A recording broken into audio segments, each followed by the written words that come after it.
해병으로 군복무를 마치신 분들 있으시죠? 명예에 살고 명예에 죽는다는 해병.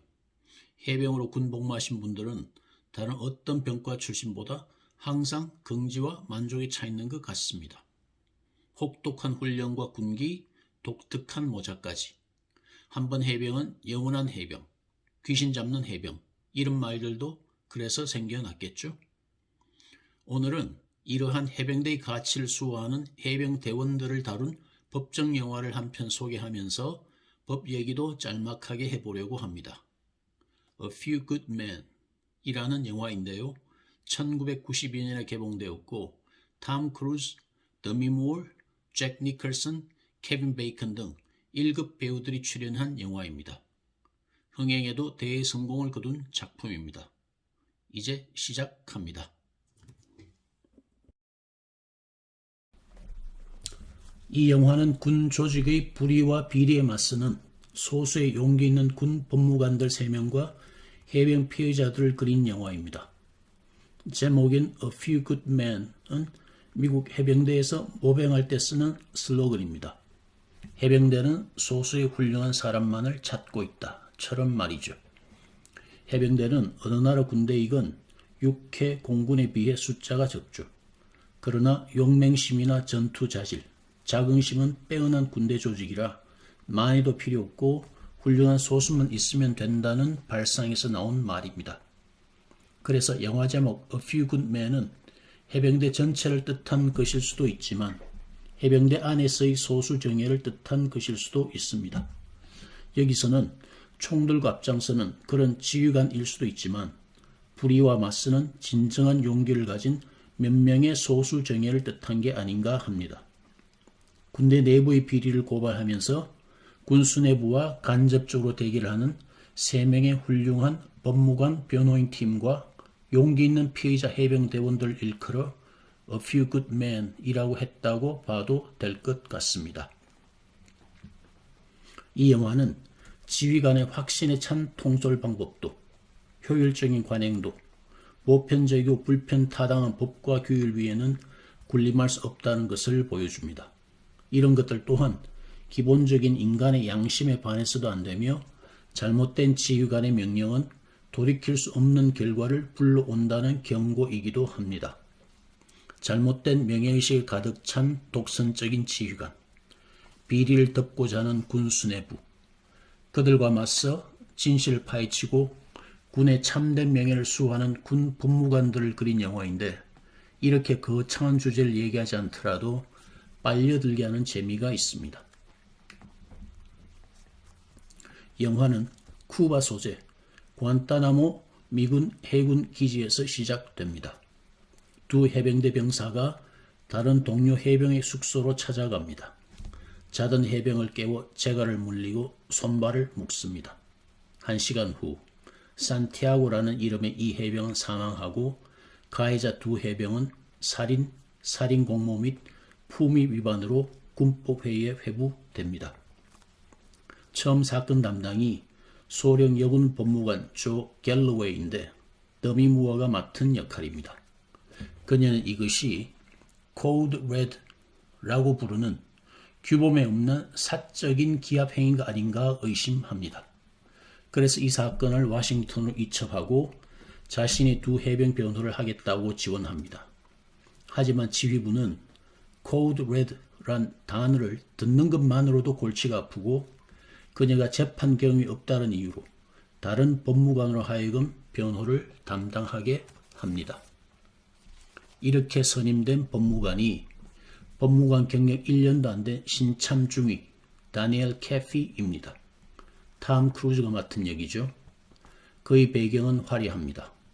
작고한 아버지가 미 법무부 장관을 지냈고 자신도 하버드 법대를 나온 수재입니다.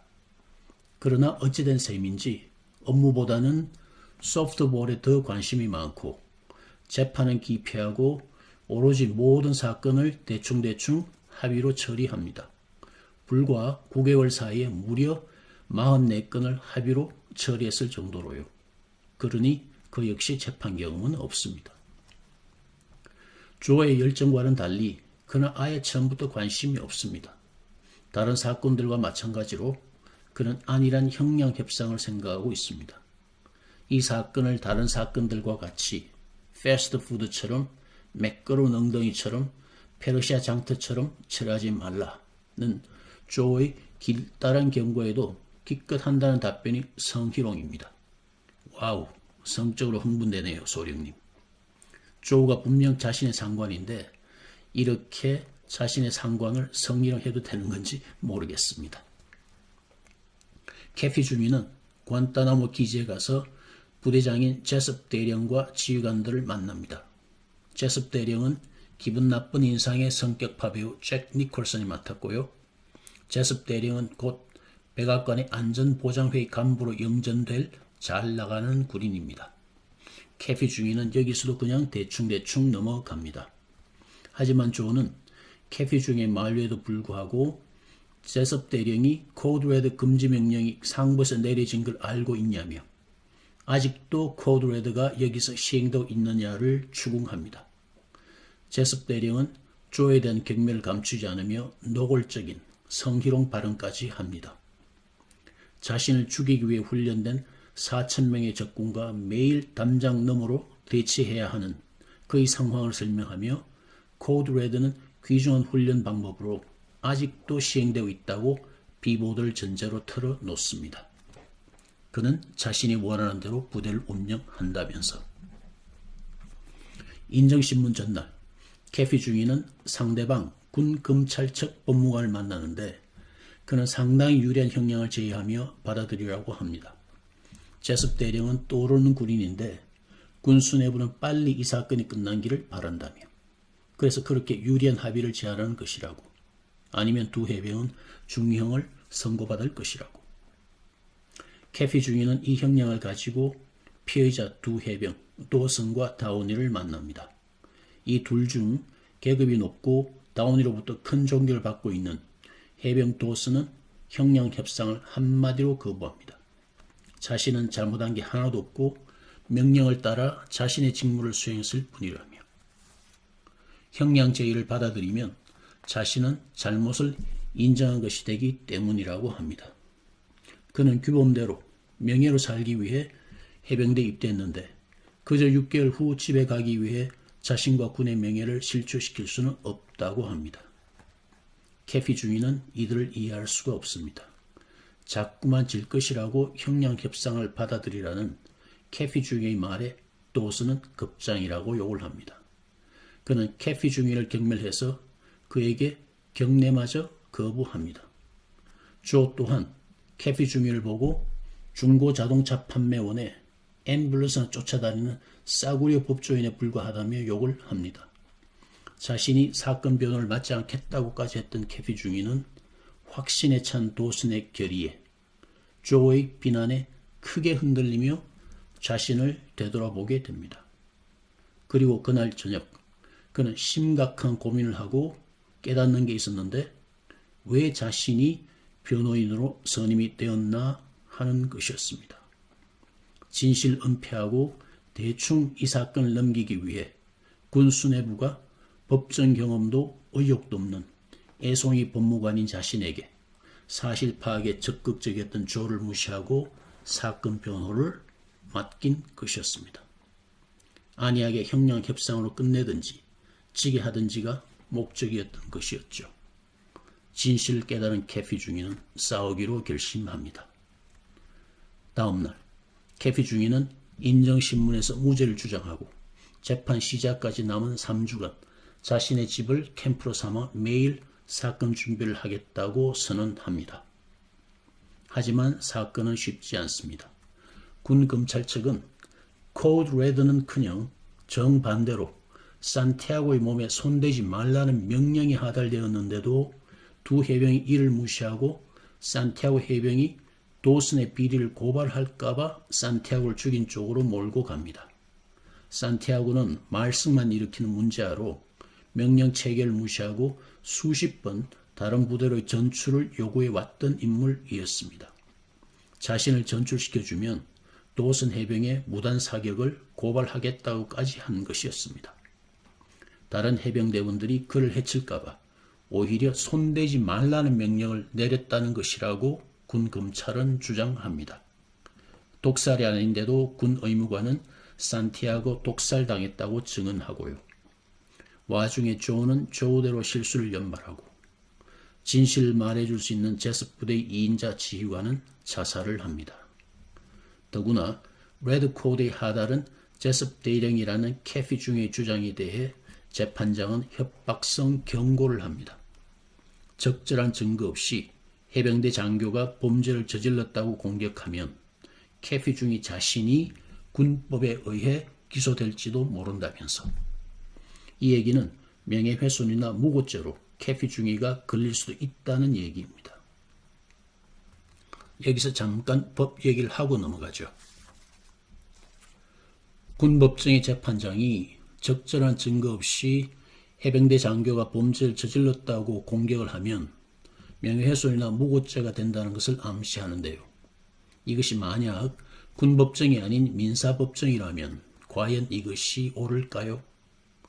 시청자 여러분들에게는 이상하게 들릴지 몰라도 민사법정에서 어떤 변호사가 누구를 지적하여 잘못을 저질렀다고 주장한다면 이 변호사는 책임질 일이 없습니다. 적절한 증거가 없어도 그러합니다. 완전 허위인 줄 알면서 그러지 않는 이상은 심지어 법정 밖에서 재판 중이 아니더라도 심지어 아직 소송이 되지 않았어도 소송을 염두에 두고 한 발언이라면 괜찮습니다.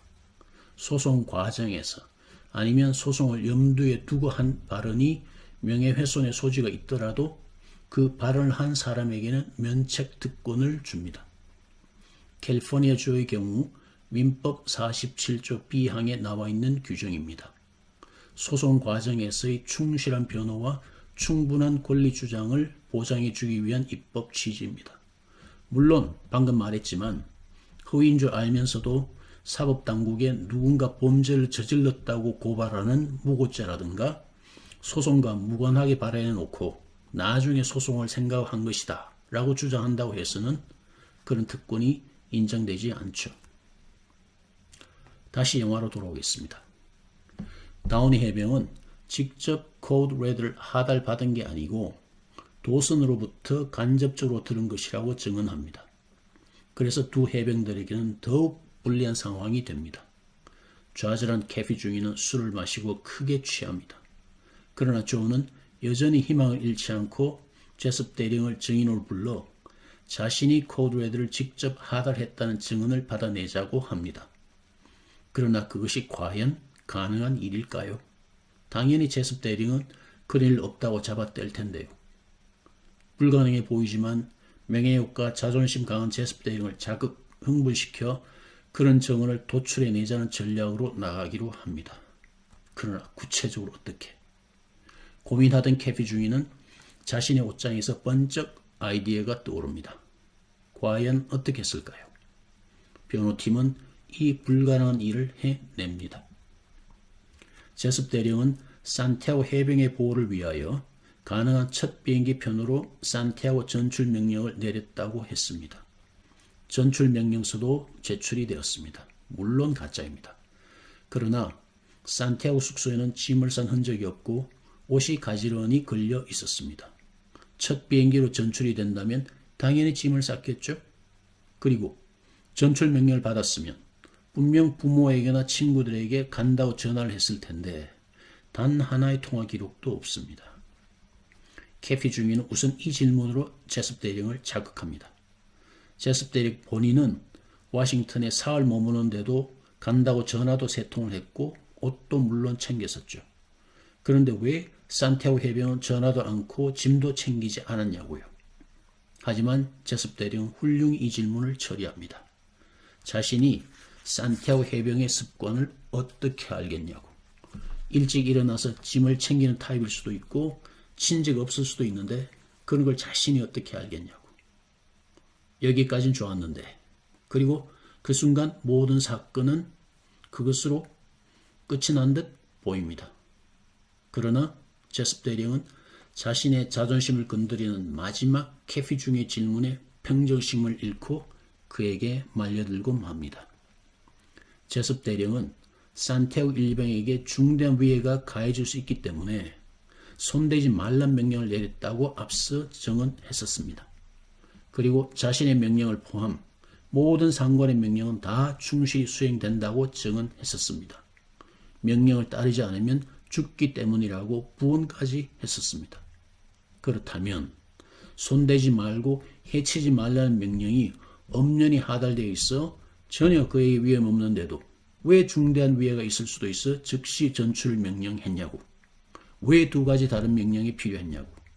그건 당신이 전출 명령을 내리지 않았을 뿐만 아니라 직접 코드 레드를 명령했기 때문이 아니냐고. 흥분한 제습 대령은 군 검찰관과 판사의 제지도 불구하고 진실을 말해버립니다. 젠장, 맞아. 내가 명령했어. 너 같은 건 진실 감당할 수가 없어. You can't handle the truth. 담장박 적과 총을 들고 대치하며 생명을 보호하는 너 같은 건 생각할 수도 없는 책임감을 지닌 자신과 같은 군인이 존재했기에 너 같은 것들이 살아있고 자유란 이불 밑에서 내가 부대를 다루는 방식에 대해 자유롭게 험담이나 하고 있다며 산티아고 같은 뒤떨어진 군인은 오히려 죽음으로 다른 생명을 구했을지도 모른다며. 이 한마디로 제습 대령이 체포되고 모든 사건은 끝이 납니다. 훌륭한 영화입니다. 별다른 배경의 변화가 없어 좀 답답하다 했는데 역시 연극이 원전이라 그랬습니다. 각색을 한 에런 솔킨이 각본을 쓴 연극이 이미 1989년에 흥행을 했고 몇 년 후에 영화로 만들어진 것입니다. 흥행에도 대성공했고 비평가들의 찬사를 받았습니다. 잘 짜여진 각본과 숨막히는 법정 공방 장면으로 영화에 빠져들게 해서 138분이 되는 긴 영화인데도 지루하지 않습니다.